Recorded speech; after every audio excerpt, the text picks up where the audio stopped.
Appendix. A message to the readers. Dear readers, we are pleased to present to you, with great anticipation and excitement, this remarkable and significant edition of the highly acclaimed and much sought-after Slavic Aryan Vedas series. You are holding in your hands the new reissue of the fourth book in the series, Slavic Aryan Vedas.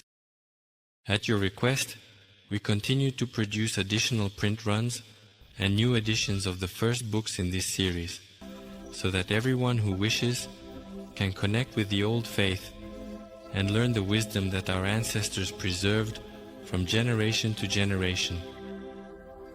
Much of what we planned to publish earlier you will not be able to see in this book, but we will do our best to include this material in the upcoming books in the Slavic Aryan Vedas series.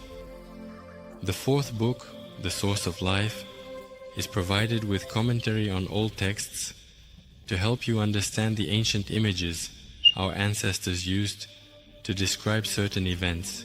For The Source of Life, we have restored only 133 commentaries out of 166. Commentaries out of 166. The White Path was left without any comments at all, but you will be able to read the comments to the tales. For adults, they will be helpful, while children naturally perceive the right images without any comments.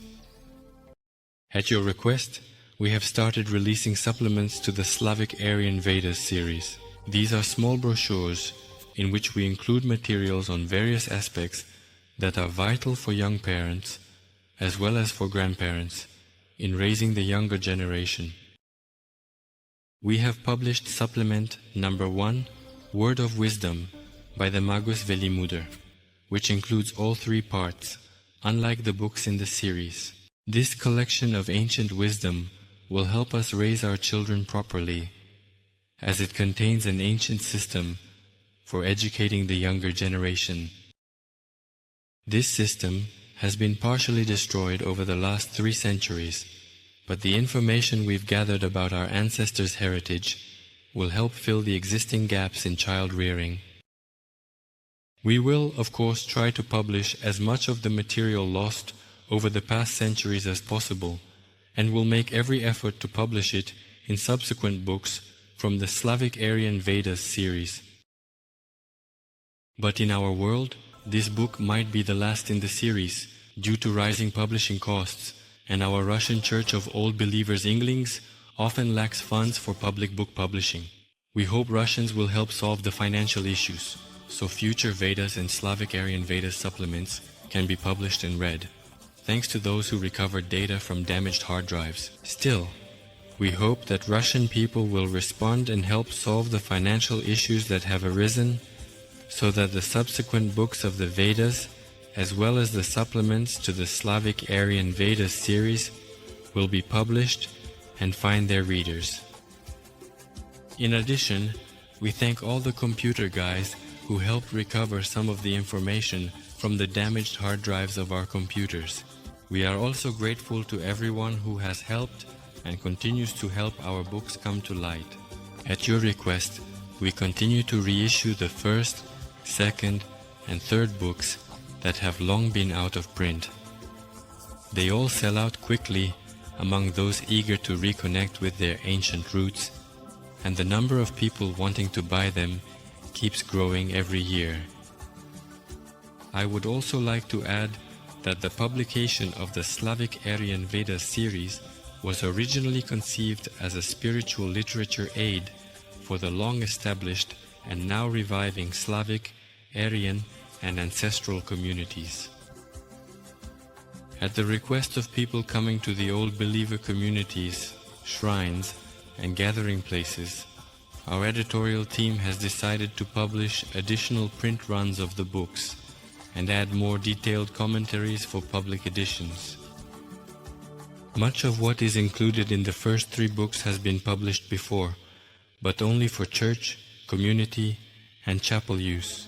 You can judge this by the first and second pages of the Vedas. We have published the Slavic Aryan Vedas not for the critical analysis of critics who criticize everything, nor for political use.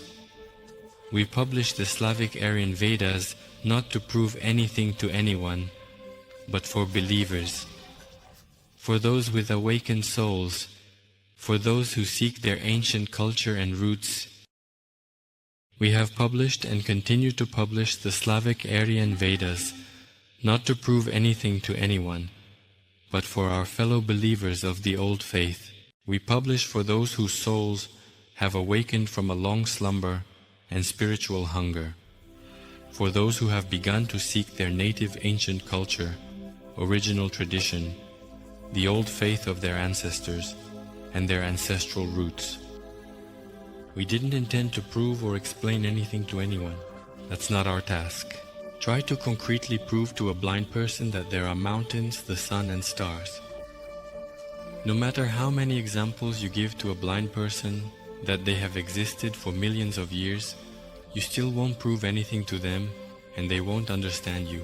This has long been said in the fable of the elephant and the four blind men.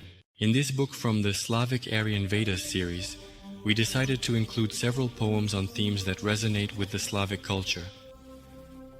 One part of the poems was sent to us by Russian people after reading the first 3 books, while the other part was provided by our Slavic communities.